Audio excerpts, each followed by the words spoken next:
Welcome back. A new phone alert system is helping to ensure people around Texarkana can stay safe during any type of emergency. NBC6's Hunter Trombetta joins us now live from Texarkana, Texas, sharing details. Hi, Hunter. That's right, Dan and Jackie. The new HyperReach phone system is what officials say is a big upgrade over the old Code Red phone alert system.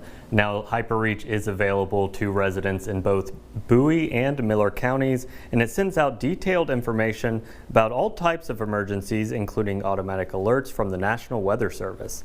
When registering, it asks for your address to ensure that the notifications received are only ones that specifically affect people in that area. It's not like, they issue a tornado warning for New Boston. You're not going to get it in Texarkana. If you're directly in the path of that storm, those are the people that are going to get called.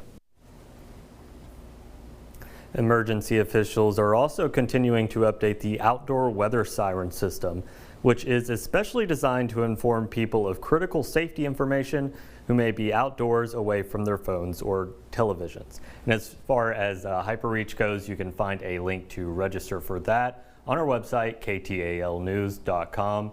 Reporting live in Texarkana, Hunter Trombetta, NBC6 News. Let's hope people do that, because you never can be too safe. All right, Hunter, thanks so much.